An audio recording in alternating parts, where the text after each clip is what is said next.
Generals, Admirals, ladies and gentlemen, it is an honor to announce the presentation of the Chief of the General Staff.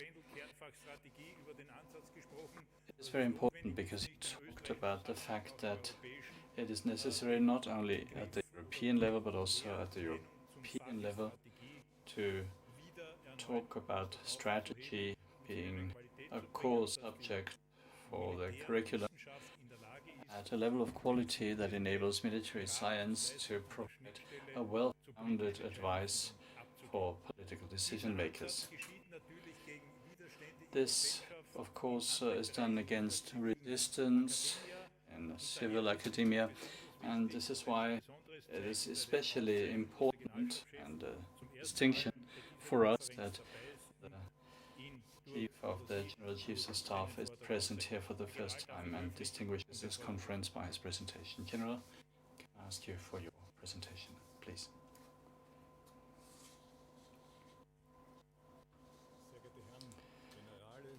Dear Generals, Admirals, ladies and gentlemen, this has been quite a challenging subject, and therefore I would like to use my written manuscript. The philosophy of strategy is actually not my discipline, but I'm trying to use an approach that has been pursued by the Austrian Chiefs of Staff in the past to do justice to the subject at hand. So as far as it had been possible to follow this Vienna Strategy Conference, is about coming up with a modern interpretation and further development of the concept and notion of strategy. That is well worth it because in the German-speaking region in general and in Austria in particular, the strategic thinking and action is not always as the boundary conditions would make it necessary to be the case. I would like to exempt business and industry from this assessment, since as opposed to the state actors, business and industry cannot deal with a shoddy notion of strategy. The current conference deals with the general subject strategy and will, and the understanding of Clausewitz of war as a clashing of two independent wills, and we want to derive the question whether the formula military potential times will is the threat or the deterrence, and whether this is still appropriate to assess the security situation in the 21st century. As the Chief of Staff, or the Chiefs of Staff, and the direct interface to the national political level, I would like to not only deal with the specifically Austrian aspect of this topic. To what extent can the political will in Austria help support strategic goals of the Republic? Allow me to go back a little bit in order to put this question in a contemporary context. The forming of political will is often deemed to be the path from political ideas to the implementation of political decisions. So we are talking about the ideas of political institutions, such as political parties or even NGOs, and as a rule, these ideas are laid down in the programs of the NGOs. But it's also about the wishes and objectives of our citizens, and these are taken up by political parties. In order to be able to put forward political goals and to reach those, we need an internal forming of a common will. And in the political sense, we need to tell our voters why they should decide for one or the other party. And this is why political parties are trying to present their ideas and goals. And of course, they're very concrete, very detailed, and sometimes very general and very vague goals in order to get votes. And whereas citizens can then choose from the different offers and vote for the party that they feel most at home with. So what I'm driving at is that we can already now see that party politics and the forming of a will in parties happens based on different principles. The ideas and goals can be formulated top-down as well as bottom-up. And essentially, these ideas, of course, need to be implemented, and these, of course, need to correspond to the fundamental goals of the state, or maybe not. So the planning horizons often coincide with election periods, and they are trying to also give a certain political leeway. When we talk about the theory and teaching, there is a concept of, or notion of strategy that has developed through history and came from the political leader and the military leader working together. This is a scheme of thinking which describes a long-term state that it is worth striving for, that then derives goals and intermediate goals, and that also determines the necessary resources and budgets to reach these targets, and also the sequence of measures, priorities, always organized top-down and planned based on the final state to be reached. Now, if you will, this would be the ideal typical claim to how strategy can be formed. Reality, however, and I'm not really placing a value judgment here on this, the reality is different. This field of tension of the various processes that lead to the development of strategy can also be directly implemented here in Austria, in the political area. And also it can be transferred to the claim and reality of the Austrian Federal Army. The claim, expectations, needs, values, norms of people in terms of certain things. And these claims, in our case, of the Austrian Federal Army, can be of quite different nature. Depending on the point of view, could be a large number of expectations in terms of armed forces in general and the Austrian army in particular. All of these may be legitimate. As a military advisor of the federal government, I can tell you very few of them are really helpful. For me, as an officer, the mandate put forward by the legislators to the Austrian Federal Army is based on Article 79 of the Constitutional Act in connection with Article 2, Paragraph 1 of the law on defensive forces, and I would like to quote: the Austrian army has to defend the country militarily, and also beyond that we need to protect the constitutional institutions and democratic freedom of its inhabitants, providing assistance in natural disasters, and also providing assistance abroad in helping secure peace, humanitarian assistance, disaster relief, and also search and rescue missions. Unquote. So this is the claim of the legislator, the sovereign, to the Austrian army. Now, to go back to this mismatch between the need and what we do, it is also necessary to deal with the reality, what we really are. So the concept of reality in the military sense would be covered by real is what works. And often the obvious masks our insight into those things that are capable of achieving certain things, or maybe no longer achieving certain things. In its 64-year history, our federal army has demonstrated time and again how effective it is and how well it works. We had several deployments to preserve the territorial integrity of Austria. The last deployment was in 1991 at the southern border of our country, while Yugoslavia was beginning to fall apart. Hundreds of thousands of man days were achieved of the benefit of the population, supporting the Ministry of the Interior, thousands and thousands of hours of flight of the Austrian military aircraft, and the protection of the Austrian airspace. Since the first foreign mission in the framework of ONUC in the Congo in 1960, more than 100,000 Austrian soldiers, both male and female, went to the different assignments abroad.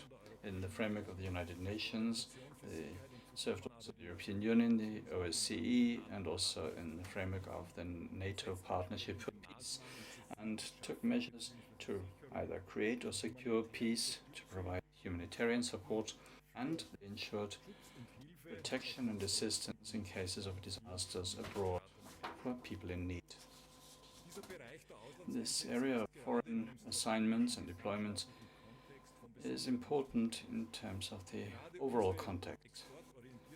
Our export-oriented Austrian economy benefits very strongly of a safe and secure environment at the European periphery, because only a secure environment can serve as a basis for good economic development and long-term prosperity. However, I will admit that especially the history of the Austrian army is a history of this previously quoted mismatch between internal ambition and the real life implementation. And now, before I look back at the past, I would like to state that after Austria gained back independence, in those difficult, stormy times, it turned the gendarmerie into a little army, which already stood its first test in 1956 during the Hungarian crisis. On the 11th of January 1956, the Council of Ministers approved of the new organization of the army. This organization was intended for 60,000 soldiers, but we only had 40,000 men. So the idea was to build up a reserve army, for which initially there was no legal basis. At the end of the 50s, we therefore reached the insight that it wouldn't be possible to fulfill this expectation, so that the prerequisites for the existence of the army and a sufficient mobilization at the time, we had 120,000 soldiers, according to estimates, but this couldn't be achieved. And the new organization, based on the Schleins regulations, was never fully achieved, because even back then, by international comparisons, our defense budgets were too low, so we could really reach this level of manpower. The capabilities of developing our armed forces were also hampered by the austerity package of 1968, where Minister Prada announced the reduction of the peacekeeping forces by 30 companies, and the political standards to redesign the army into a kind of militia-like structure restricted our leeway. Later, with the design of the territorial defense strategy in the late 70s, we found a very promising overall concept, which was pursued during the final stages of the Cold War. And until 1968, we assumed that we could mobilize 250,000 soldiers. By reducing the investments for the armed forces by 30%, this development, however, was again ended before its time. In 1987, during the reorganization of the army, the further expansion of the mobilization framework was stopped at a scope of 186,000 soldiers. The existing situation was only optimized. Only the cheapest element, namely the infantry parts of the Landwehr, were to be continued to be expanded. Now, what's remarkable is that in 1985, the Regional Defense Plan issued by the Federal Chancellery was the first document which explicitly focused on the defense of Austria and also expressed the political will to defend Austria. But we have to state that apart from the military implementation of the comprehensive regional national defense, the other pillars were not really filled with life, especially in the area of the intellectual national defense. Those responsible could not manage to generate a basic acceptance among our population until the end of the Cold War. This lacking interest, which is specific for Austria, is lacking interest for policies of security, for questions of security policy linked to geopolitical ignorance, which has to do with our neutrality status, is something we suffer from still today. I would even go as far as to suggest that this was the breeding ground for quite a few ideals and illusions we can still see. It is clear to me that based on the current heterogeneity, new power relations, population developments, modern Western states have a new opinion about war in our post-heroic world. I don't see the trend to absolute war as Clausewitz defined it. I would rather tend to see a form of limited wars. I will not explain in detail the historic developments after the end of the Cold War and the changes also as regards our geostrategic situation in Europe. Today, from an Austrian point of view, there are three major lines. First of all, the hybrid threats which have reached Europe. If you look at Russia, China, the Ukraine, the eastern and southern flanks of NATO, you can find ample examples that the increase of fundamentalism, permanent cyber attacks, terrorism, which uses military expertise, the obvious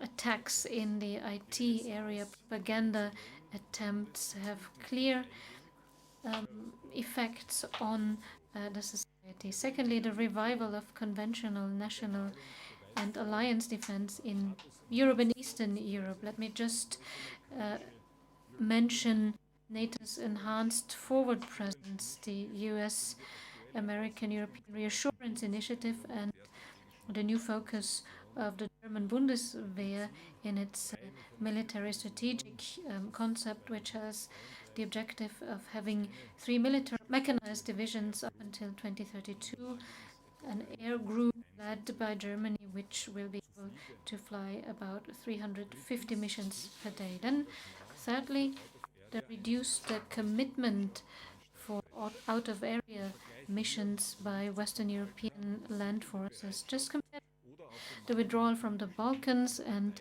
the lack of willingness or of political willingness, even when it comes to take part in more robust combat missions in Afghanistan, Iraq, Syria, Africa, or in Libya. Ladies and gentlemen, I think we can make 3 conclusions for Austria and for the future development of our army. First of all, the conclusion for Austria is that we urgently need a cooperation between all state and non-state actors.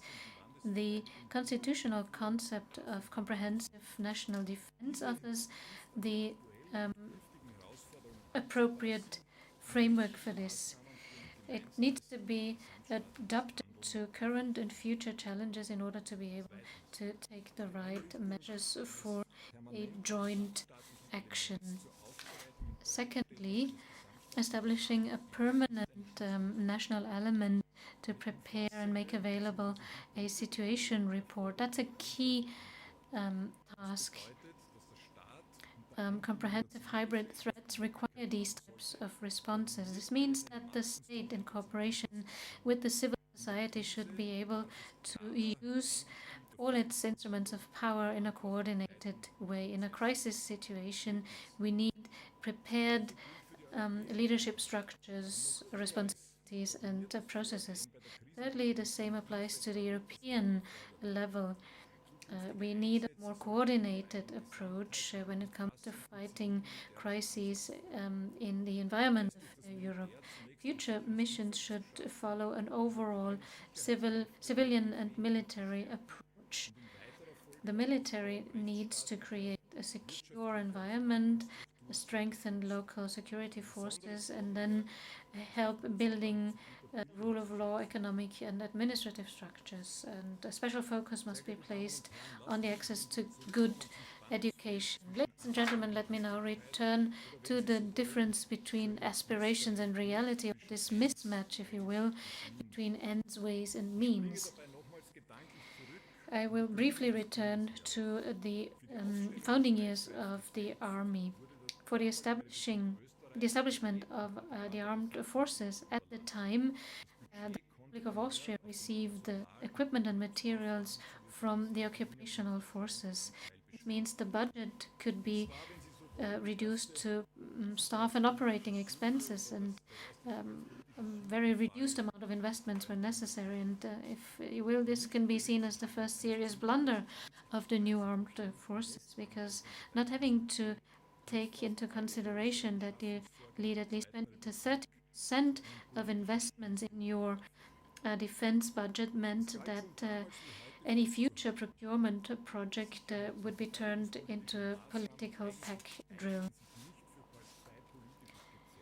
And even back then, it was true that security and defense action is not the appropriate field for skirmishes between parties and for trying to win elections.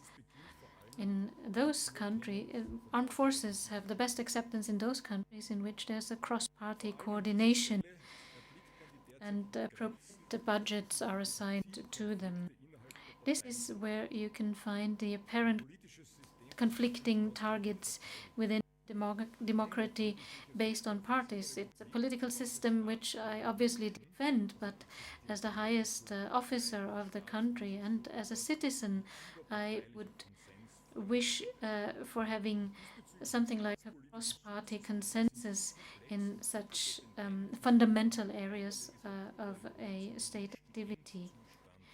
The state systems are too complex, too interdependent in order to just use one parliamentary term to find a final solution. Within states, resources are limited, and every field of politics wants to assure its share of resources. And so conflicts over the distribution of these resources is the first yardstick when it comes to actually having a strategy and making available these resources. This is something which requires a proper will to implementation. It has to be communicated to the society, and I mean an open way of communication, honest discourse.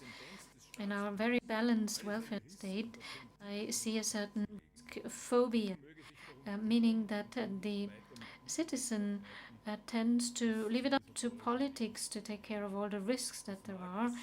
Politics can then take care of this, and the citizen doesn't want to be bothered with all the imponderables of civilization and life. This may seem reasonable for a citizen, but for politics it's a dilemma that they have to please everyone in order to be re-elected. So, ladies and gentlemen, this brings me back to the illusion I mentioned before. It's clearly the prerogative of politics to decide on the weight and prioritization of the various fields of politics and to decide about their budgets.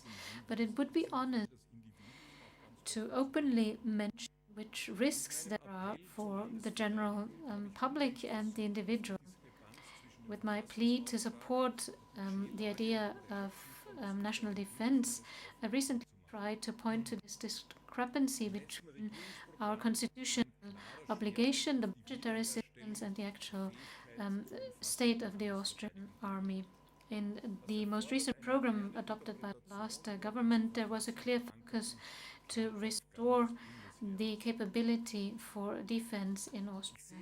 However, this needs a modern interpretation of our core tasks as defined in our constitution. For me, it will continue to be an obligation as Chief of Staff to make a realistic assessment of the situation of our army, also for the foreseeable future. And the outcome is very clear. The army has dramatically moved away from being capable of defending our country on its own in recent years. Soon, the fundamental military core capabilities will be lost because of obsolescence of the most important weapon systems. So for the first time since it was put into existence, we are at a crossroads. It's uncertain whether the army will be able to carry out its core tasks. And in a European comparison, our budget is very moderate. We only have 1% of GDP made available for defense spending, and on an international level, it's usually 2% of the GDP which are needed in order to ensure comprehensive defense activities. Ladies and gentlemen, the military, to me, is one of the core instruments for the exercise of power by the state. It has to make its contribution within the framework of security policy and on the basis of our defense politics and the constitutional basics. The robustness, autonomy, flexibility, and endurance of the armed forces must be fully ensured. Our future threats may develop in a very volatile and varied way, and therefore strategic anticipation and identification are of increased importance. Strategic reconnaissance, domestically and abroad, require coordinated cooperation of all the state's intelligence actors in order to collect, process, and provide the necessary information in time. In order to be able, with regard to new threats, build up the necessary defense capacities, we can see a problem. We don't have the necessary early warning periods anymore. So preparing for defense can no longer be ensured in time. Keeping in stock the necessary means and forces seems indispensable against this background. For a small country which is committed to perform its own defense and security capabilities, a high financial investment will be necessary.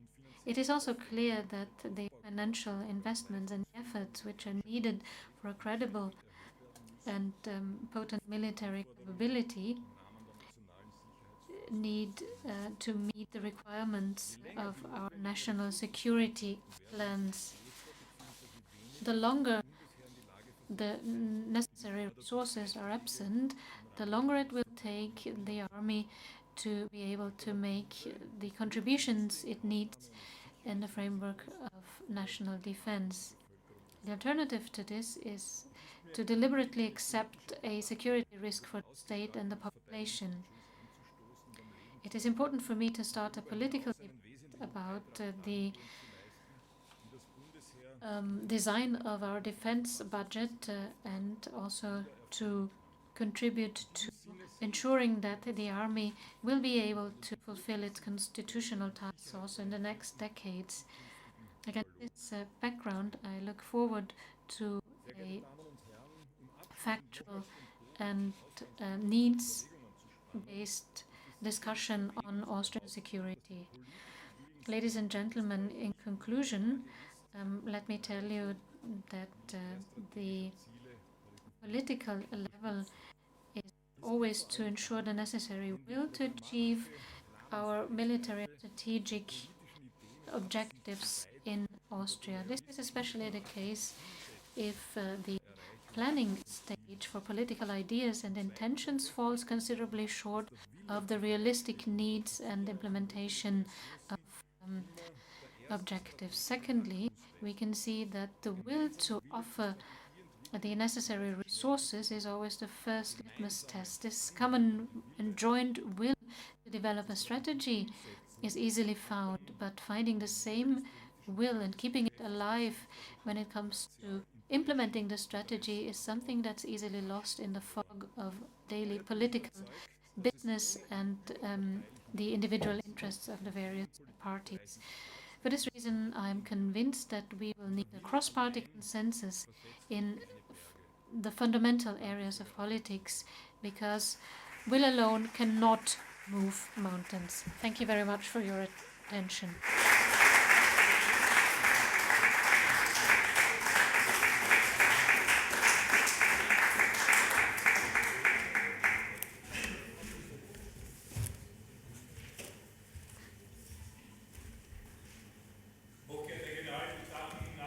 Teilnehmer der 4. Wiener Strategiekonferenz. On behalf of the participants of the 4th Vienna Strategy Conference, I would like to thank you for this very interesting presentation on our constitutional foundations, the development of the Austrian army, the discrepancies between aspirations and reality, the relation between the means available and needed, and lastly, your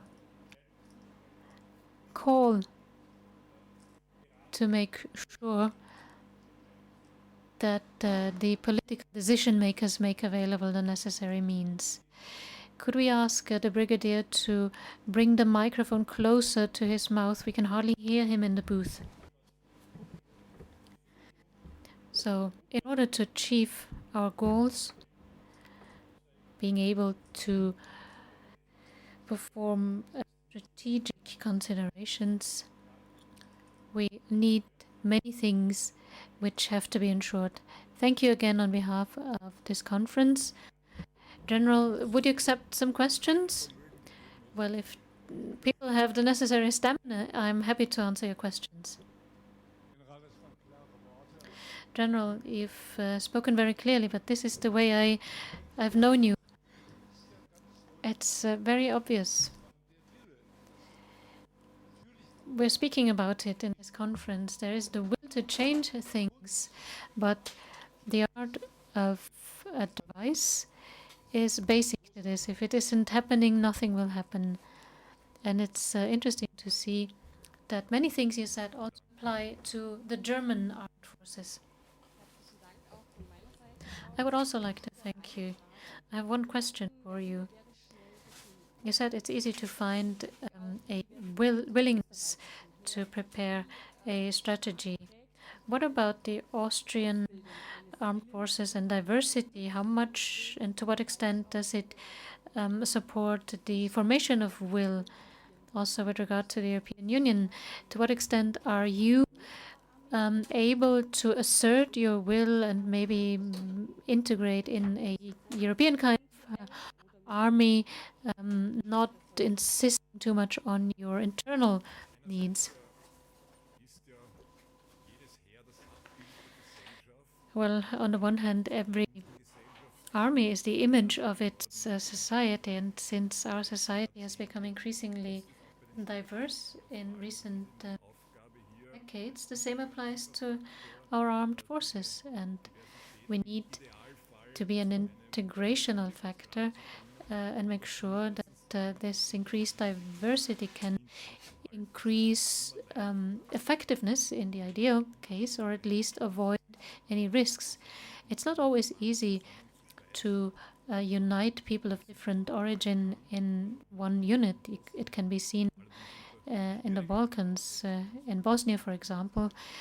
This attempt was made, even though the basic conditions were much more complex. As regards the European situation, the political level in Austria has recognized these developments, and even though we're a neutral state, we try to participate in many programs. We are using the standards of the alliance when it comes to partnership for peace actions and other projects which we can take part in to the extent our conditions allow. Your question about a European army. Well, this is a question which was also asked, or rather called for, by one of the smaller Austrian parties. I think that we should consider this as a potential option for the future. I don't think it's quite realistic if I look at the European level, because it would require many processes to be performed. We'd probably have to organize a whole conference on this in order to illustrate the various processes and measures that would be needed for this. But everyone present here knows that the sum of European budgets as compared to the major players, the United States and China, is actually quite considerable, but we do not succeed in actually putting this on the ground and making available to battle troops within a limited period of time. This shows that there is a clear need for action and that the will, which is clearly present, can not yet be implemented.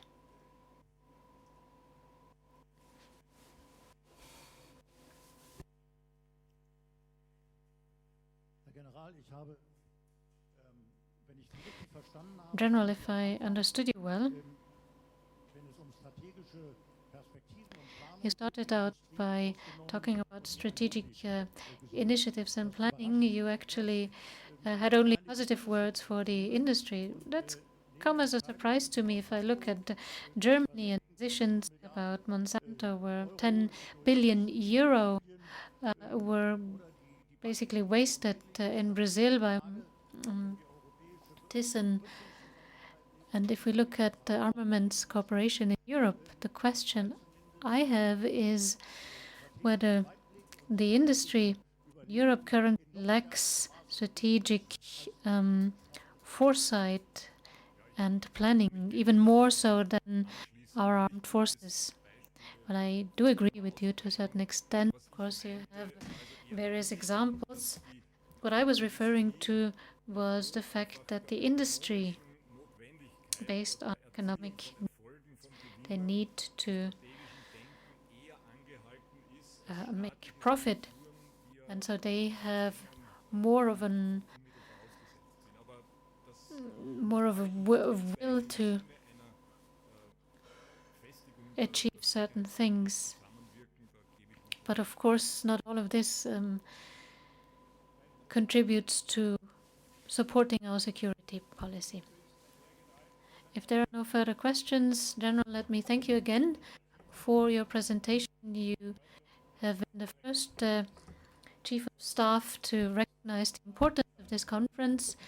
Thank you very much again. Thank you also to the audience for staying on so long. I'd like to invite you to dinner.